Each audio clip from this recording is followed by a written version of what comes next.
এই মুক্ত বাতাসে এসেছেন? আমি 26 বছর 3 মাস প্রায়।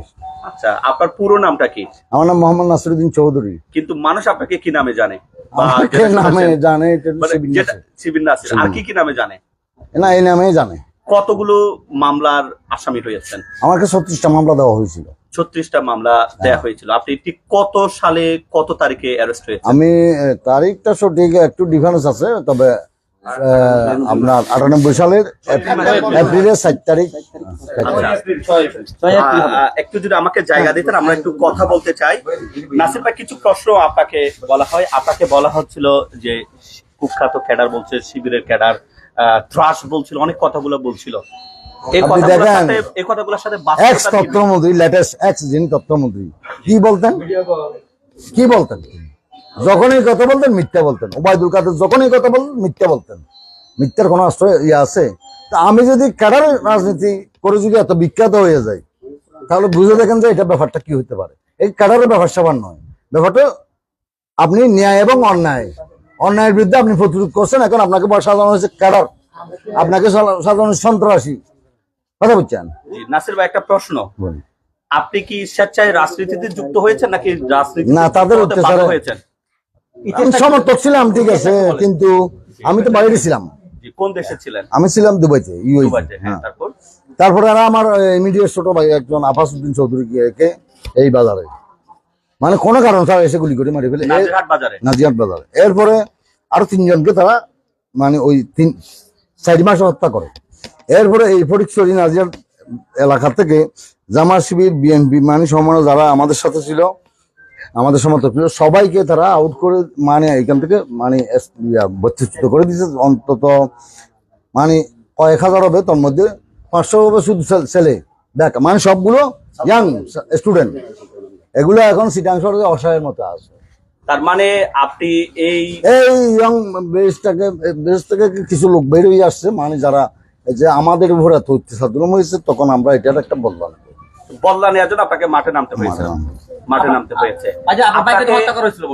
আপনার ভাইকে কারা কারা খুন করেছিল?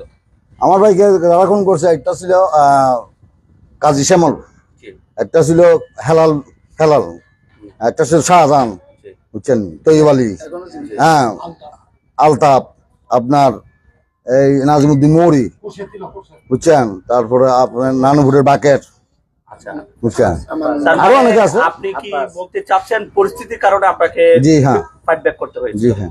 আচ্ছা, অনেকে বলছে আপনার কাছে অনেকগুলো অস্ত্র ছিল, অস্ত্রের ঝঞ্ঝাট। হ্যাঁ, যা ছিল অস্বীকার করবো না, এগুলোর মামলা আছে। মামলাগুলোতে আমার একটা মামলাতে আমার সাজা হয়েছে, অন্যগুলো আমার কাছে পাইনি। আমার কাছে যেটা পাচ্ছে আইনগত হলে অস্ত্র মামলা আপনার যার থেকে পাওয়া যাবে তাকে সাজা। আমাদের অনেকগুলো অস্ত্র ছিল, তাদের কাছে এগুলো রয়ে গেছে, তাদেরগুলো উদ্ধার হয়নি। আমাদেরগুলো জোট সরকার এসে উদ্ধার করে ফেলছে। আপনি তো পালিয়ে যেতে পারতেন মনে হয়, পালানি কেন? পালানির কারণে একই রকমের ব্যক্তিরা যে এখানে অবস্থান করতেছেন, এটা এই আমার প্রতিপক্ষরা। আমরা তো ছোট ছিলাম, জানি পত্র পত্রিকা লেখা হচ্ছে আপনি অনেক টাকা চাঁদাবাজি করতেন।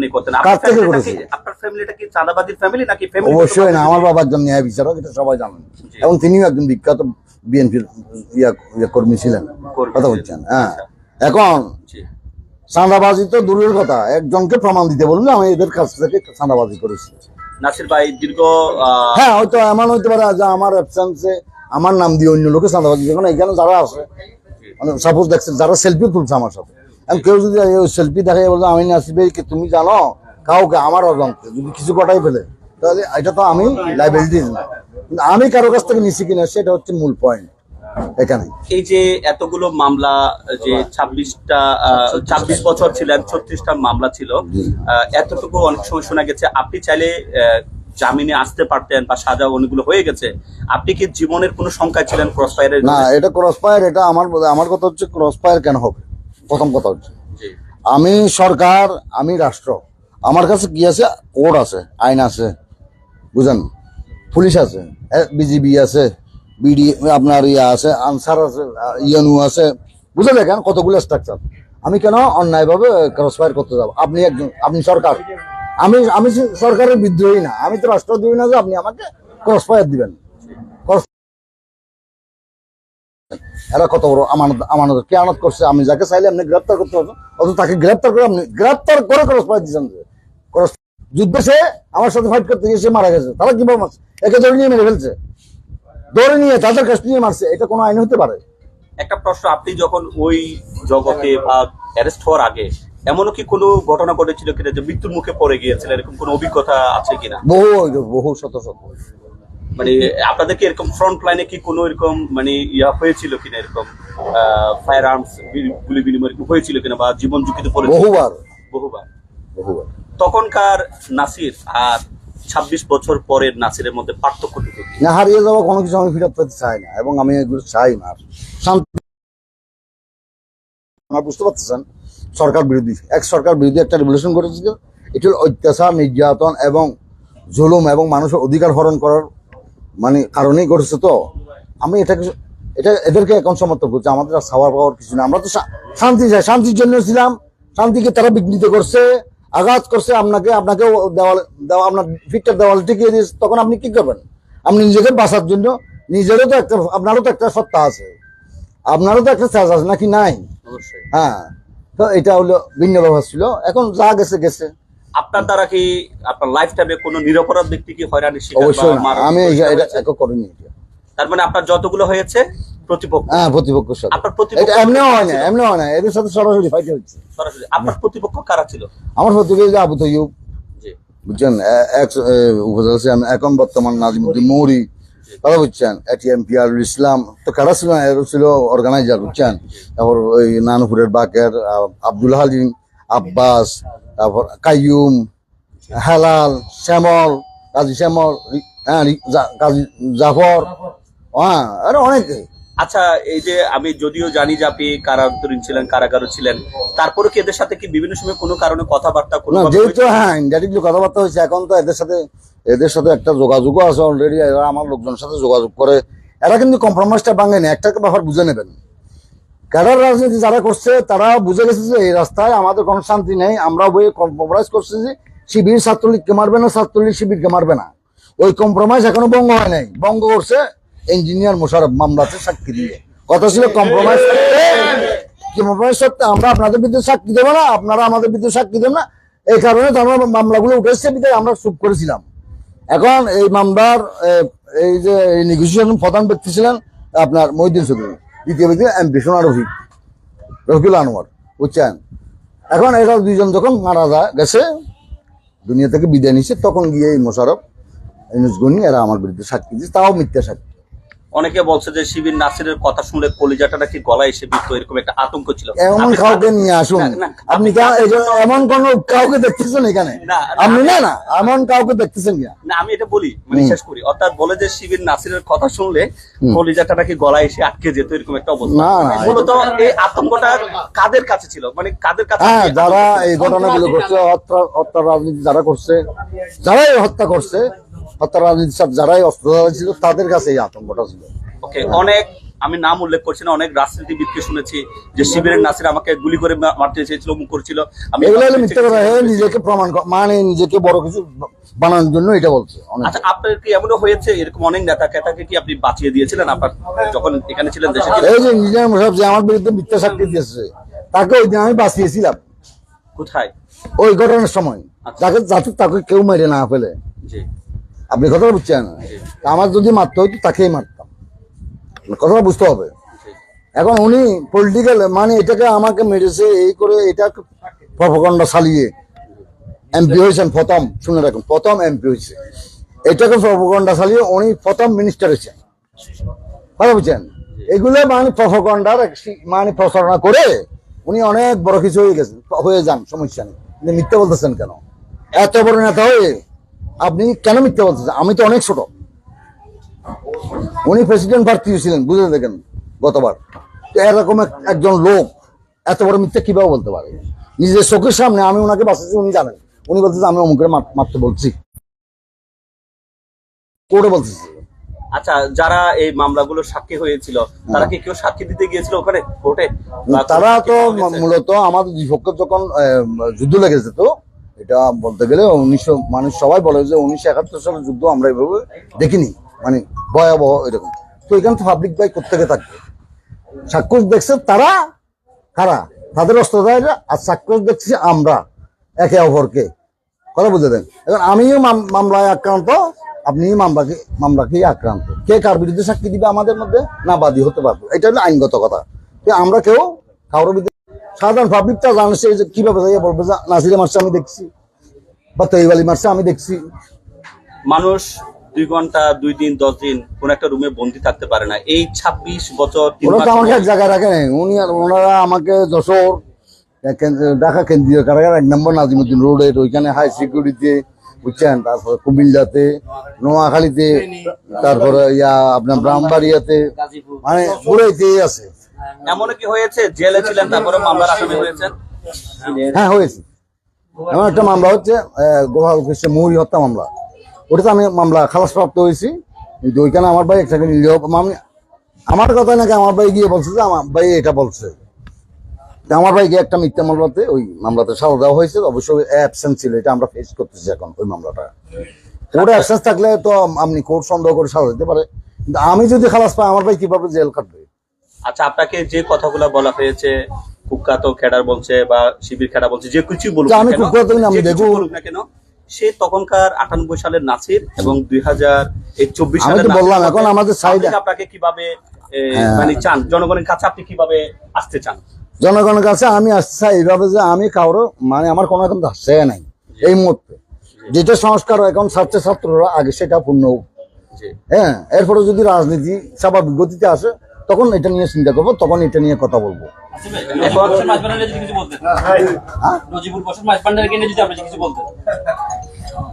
আমি কি বলবো ওনার সাথে? হ্যাঁ, আমি তাহলে 15 ফেব্রুয়ারি নির্বাচন আমাকে কেন জামাত থেকে যাইয়া হাতে পায়ে ধরে হাওলা নিলেন যে আমাকে একটু শিবির নাসিরকে দেন পরিচরিত, আমার লোকজনকে মেরে তো আমার মেরে কিছু রাখে নাই। তো আমি আসছি যাতে এখানে শান্তি পরিচয়, তখন আমি একটা ছাত্রলীগের ছেলেকে টুকাও দিইনি। কি জন্য দিনে আমি? কারণ সরকারি মানে ছত্র ছায় এরা আমাদের উপর যত ঘটনা করছে, পুলিশের সাহায্য নিয়ে সরকারি ছত্র ছায়। আর আমি যখন এই অ্যাওয়ার্ডটা আমাকে দেওয়া হয়েছিল তখন আমি কাউকে একটা টুকাও দিই। এর থেকে আপনার বুঝতে হবে যে আমি চাইলে তখন অনেকগুলো লোককে আমি মেরে ফেলতে পারতাম, কিন্তু আমি কাউকে একটা টুকা পর্যন্ত দিইনি। হ্যাঁ, এখন নজির বছর কি করছে? হ্যাঁ, এত জনপ্রিয়তা ওইখানেই নাই, কোথায়? মিরেশ্বরের এলাকায় এই নাই। এ জনপ্রিয় হওয়ার যে এখানে একবারে একে সাপোর্ট দেয়, একবারে এর সাপোর্ট নেয়, একবারে এর সাপোর্ট নেয়। এদের দলীয় অনেকগুলো কোন দলের ব্যাপারও আছে। এখন আমরা যখন এলাকায় নাই, দল যখন আমাদের ক্ষমতায় নাই, তারপর ক্ষমতার সময় এসে অনেক কিছু করছে, বুঝছেন। তো আমি আমরা তো ক্ষমতা পাই নাই, আমরা ক্ষমতা কারোর দেখাই নি। আমরা যেটা দেখানো সেই অপোজিশন থেকে দেখাইছি। নাসির ভাই, সংঘাত নাকি সম্প্রীতি এই বয়সে? না, সম্প্রীতি আছে, সম্প্রীতি। এখানে অনেকে আছে, আমাদের এলাকার যারা আছে অনেকে আছে, মানে আওয়ামী লীগের সাথে, আওয়ামী লীগের অনেক খারাপ আছে, কারোর সাথে আমার বিরুদ্ধে, কিন্তু ওই ক্যাডারগুলোর সাথে ছিল, এটা আমি অস্বীকার করি না। তবে তাদের সাথেও এখন নাই, তারা তো কম্প্রোমাইজ ভঙ্গ করে নাই, ভঙ্গ করছে রাজনীতিবিদে। কিন্তু ওরা ঠিক আছে, ওরা ঠিক আছে, ওরা ঠিক আছে, এটা আমি অস্বীকার করবো না। চিরকুমার নাসির ভাই স্বাস্থ্যগতভাবে কেমন আছেন? স্বাস্থ্যগতভাবে আমার একটা সমস্যা হয়েছিল। অনেক মানুষ কিন্তু প্রশ্ন করছে, আমি বুঝতে পারছেন চিরকুমার নাসির ভাই এই আমার অনেক দিনের এখানে একটা গ্যাপের ব্যাপার ছিল। আমার শারীরিক একটা সমস্যা হয়েছে, বুঝছেন, এটার আমার ট্রিটমেন্ট করতে হবে। এরপরে আমার কিছু লিগেল বিজনেস ছিল, এগুলোর উপরে অনেক ধরনের আক্রমণ আসছে, মানে এগুলো অনেকের হাতে রয়ে গেছে, বুঝছেন। আমি জেলে অতদিন ফসতেছি, আর আসবে কি আপনাকে দিছি, আপনি এখন বলতেছেন না এটার মালিক আমি, এরকম অনেক কিছু আছে। যারা বলছে এগুলো মালিক আমি, তাদের উদ্দেশ্যে কোনো বার্তা দিবেন কিনা? তাদের উদ্দেশ্যে বার্তা হলো কি, সত্য কথাতে আসো, হ্যাঁ, তোমারটা তুমি নিয়ে যাও, আমারটা আমাকে দিয়ে যাও। নাসির কি কোনো পরাজিত সৈনিক নাকি? না, অবশ্যই আমি পরাজিত না, আমি অবশ্যই পরাজিত না। কারা পরাজিত তারা দেখুক। বাকি জীবন কিভাবে কাটাতে চান? সবার সাথে শান্তিপূর্ণ ভাবে কাটাতে চাই। এখানে সবার কারোর সাথে আমার এখন শত্রুতা আমি নাই, যেটা বলতে গেলে এগুলো তো মনে করেন ঘটনা কি করছে সেটা বললাম আপনাকে, কম্প্রোমাইজ কিভাবে ভাঙছে সেটা বলতাম।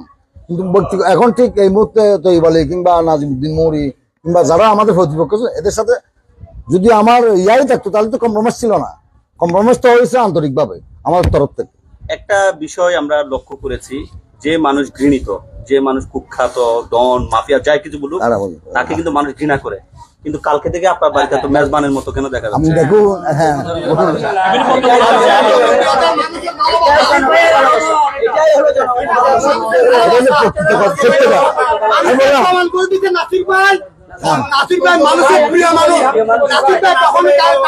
আমি যে লড়েছি এটা মানুষের উপর অত্যাচার হওয়া এদের অধিকারের জন্য লড়েছি। হ্যাঁ, মানে কিসের অধিকার? অমুককে মারা হয়েছে, অমুককে মারা হয়েছে, আমাদের দলগত লোকজনের অধিকারের জন্য লড়াই করেছি। এখানে আমি এই নয় যে অমুক জায়গার ছাত্রলীগের লোক আওয়ামী লীগের লোক তাকে মেরে ফেলছে, তা তো না। এখানকার যারা অস্ত্রধারী লোক তাদের যা মরে গেছে, যা আমরা বেঁচে আছি আমরা বেঁচে থাকি, এই সত্যি কম্প্রোমাইজটা হয়েছে। এরা কিন্তু কম্প্রোমাইজ ভাঙে নেই। আমি আগের বছর হয়তো অনেক কিছু বলতেছি, কিন্তু খবর বসবো, কিন্তু আমি প্রকৃতপক্ষে তাদেরকে কিছু করবো না আমার তরফ থেকে, যদি না তারা কিছু করে। এখন রাজনীতি এখনো করবো কিনা এখনো ডিসিশন করি না, এটা বললাম যে শুনেন, এখানে একজন আমাদের এক্স অর্থমন্ত্রী ছিলেন আপনার মোস্তাফা কামাল, মোস্তাফা কামাল শুনেন, এর নাম হচ্ছে লোটাস কামাল। লোটাসটা তার হইলো টাইটেল লাগিয়ে গেছে, লোটাস ছিল তার জুতার ব্র্যান্ড। তো এখন শিবির হচ্ছে আমার ব্র্যান্ড, আমার নামের আগে যে বসেছে এটা আমি বসাইনি, এটা যারা বসেছে এটা আমার ব্র্যান্ড হয়ে গেছে। এই নামের উপর অনেকজন আমাদের শহীদ হয়ে গেছে, বুঝছেন? টাকা পয়সা অর্থ সম্পদ এইগুলোর প্রতি অতীতে আমার লোভ ছিল, এখনো নাই। যেটা আছে সেটা হচ্ছে এই ব্র্যান্ড আমি ত্যাগ করবো না।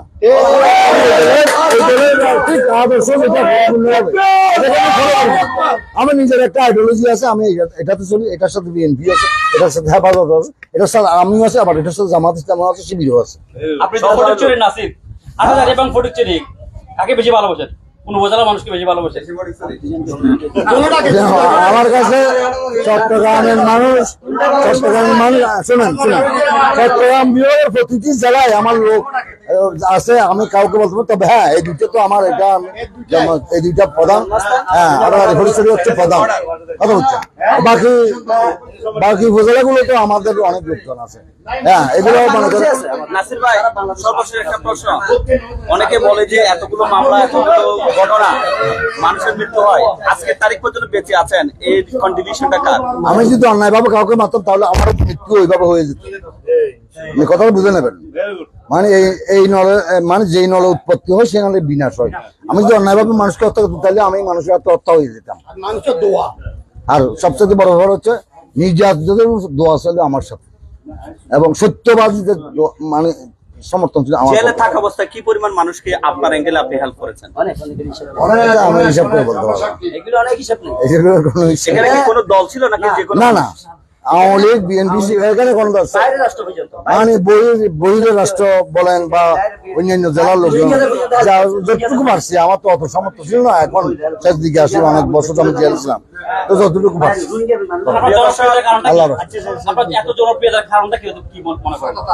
অন্যায়ের বিরুদ্ধে প্রতিরোধ করে আমার আদর্শ কি? আমার আদর্শ হচ্ছে কি, আপনি অন্যায় করবেন, আপনি আমার থেকে ফার পাবেন না। মানে এটা হচ্ছে আমার ব্যক্তিগত শত্রু, কিন্তু অন্য শত্রুর ব্যাপারে এটা আমার ইয়া ছিল না, আইডিওলজি ছিল না।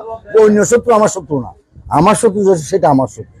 এই আইডিওলজিতে, এই অত্যাচারীদের বিরুদ্ধে দাঁড়াইছি বলে আজকে আমার এই জনপ্রিয়। সারা বাংলাদেশে ওনাকে মানুষ ভালোবাসে, সারা বাংলাদেশে আমরা সবাই যারা আছে অনেকে বিভিন্ন জায়গা থেকে ওনাকে নিঃস্বার্থ ভাবে সবাই ভালোবাসে, কারণ উনি জীবনে অন্যায় করে নাই, উনি যা করেছে সেলফ ডিফেন্স। সারা বাংলাদেশে আমাদের সারা বাংলাদেশ এবার কেউ বলতে চাই, যিনি নাসিরউদ্দিন চৌধুরী এলাহি বক্সের প্রথম তিনি বলেছেন